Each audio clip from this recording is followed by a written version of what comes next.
ಸ್ನೇಹಿತರೆ, ಮೀಡಿಯಾ ಕೀರ್ತಿಯ ಮತ್ತೊಂದು ವಿಡಿಯೋಗೆ ಸ್ವಾಗತ ಸುಸ್ವಾಗತ. ಪೂರಿಯ ಶ್ರೀ ಜಗನ್ನಾಥ ದೇವಾಲಯವು ಭಾರತದ ಪೂರ್ವ ಕರಾವಳಿಯ ಒರಿಸ್ಸಾ ರಾಜ್ಯದ ವಿಷ್ಣುವಿನ ಒಂದು ರೂಪವಾದ ಜಗನ್ನಾಥನಿಗೆ ಸಮರ್ಪಿತವಾದ ಪ್ರಮುಖ ಹಿಂದೂ ದೇವಾಲಯವಾಗಿದೆ.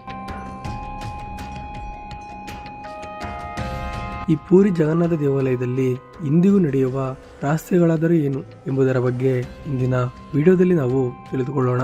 ಈ ರಹಸ್ಯಗಳು ಜನರಲ್ಲಿ ಇಂದಿಗೂ ಅಚ್ಚರಿಯನ್ನು ಸೃಷ್ಟಿಸುತ್ತವೆ. ಪೂರಿಯ ಜಗದ ಪೋಷಕ ಜಗನ್ನಾಥನ ಧಾಮವನ್ನು ಭೂಮಿಯ ವೈಕುಂಠ ರೂಪವೆಂದೇ ಪರಿಗಣಿಸಲಾಗಿದೆ. ಒರಿಸ್ಸಾದ ಕರಾವಳಿ ನಗರವಾದ ಪೂರಿಯಲ್ಲಿರುವ ಈ ವಿಶ್ವಪ್ರಸಿದ್ಧ ದೇವಾಲಯವು ವಿಷ್ಣುವಿನ ಅವತಾರವಾದ ಶ್ರೀಕೃಷ್ಣನಿಗೆ ಸಮರ್ಪಿತವಾಗಿದೆ. ಸುಮಾರು 800 ವರ್ಷಗಳಿಗಿಂತಲೂ ಹಳೆಯದಾದ ಈ ಪವಿತ್ರ ದೇವಾಲಯಕ್ಕೆ ಸಂಬಂಧಿಸಿದಂತೆ ಹಲವು ನಿಗೂಢ ಮತ್ತು ಅದ್ಭುತ ಸಂಗತಿಗಳು ನಮ್ಮನ್ನು ಬೆರಗುಗೊಳಿಸುತ್ತವೆ. ವಿಜ್ಞಾನದ ಬಳಿಯೂ ಇದಕ್ಕೆ ಉತ್ತರವಿಲ್ಲ.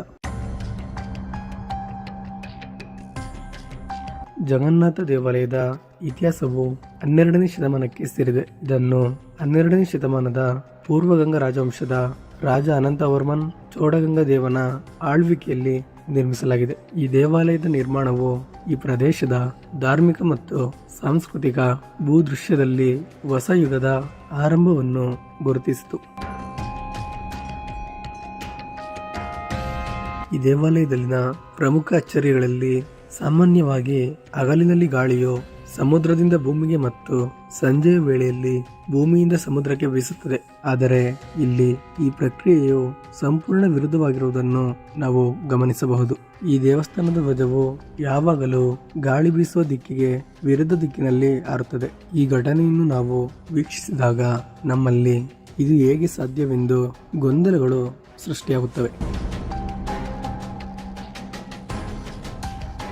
ಇನ್ನು ಜಗನ್ನಾಥ ದೇವಾಲಯವು ವಿಶ್ವದಲ್ಲೇ ಅತಿ ದೊಡ್ಡ ಅಡುಗೆ ಕೋಣೆಯನ್ನು ಹೊಂದಿದೆ ಎಂದು ಹೇಳಲಾಗುತ್ತದೆ. ಅಡುಗೆ ಮನೆಯ ರಹಸ್ಯ ಏನೆಂದರೆ ಇಲ್ಲಿ ದೇವರ ನೈವೇದ್ಯವನ್ನು ತಯಾರಿಸಲು 7 ಪಾತ್ರೆಗಳನ್ನು ಒಂದರ ಮೇಲೊಂದರಂತೆ ಇಡಲಾಗುತ್ತದೆ. ಈ ಪಾತ್ರೆಗಳನ್ನು ಜೇಡಿಮಣ್ಣಿನಿಂದ ತಯಾರಿಸಲಾಗುತ್ತದೆ. ಅದರಲ್ಲಿ ಪ್ರಸಾದವನ್ನು ಒಲೆಯ ಮೇಲೆ ಬೇಯಿಸಲಾಗುತ್ತದೆ. ಅಚ್ಚರಿಯ ಸಂಗತಿ ಎಂದರೆ ಈ ಸಮಯದಲ್ಲಿ ಮೇಲ್ಭಾಗದಲ್ಲಿ ಇಟ್ಟ ಪಾತ್ರೆಯ ಭಕ್ಷ್ಯವು ಮೊದಲು ಬೇಯುತ್ತದೆ. ನಂತರ ಪ್ರಸಾದವು ಕೆಳಗಿನಿಂದ ಒಂದರ ನಂತರ ಒಂದರಂತೆ ಬೇಯುತ್ತದೆ.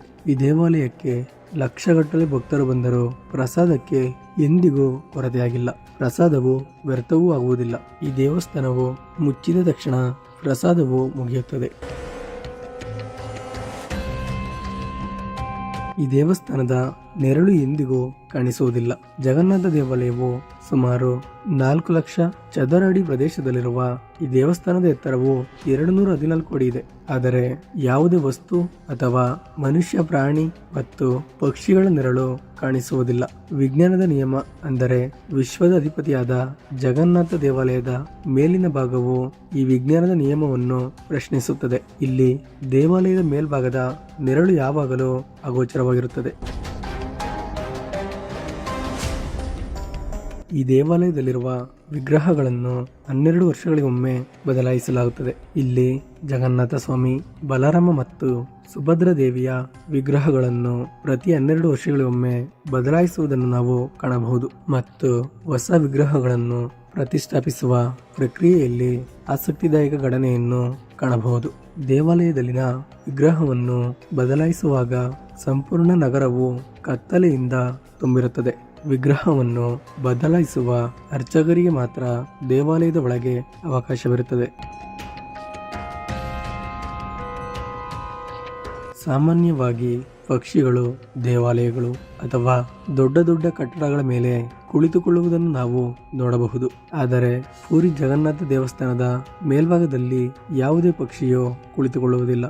ಇದನ್ನು ಭಾರತದ ಯಾವುದೇ ದೇವಾಲಯದಲ್ಲಿ ನೋಡಲು ಸಾಧ್ಯವಿಲ್ಲ.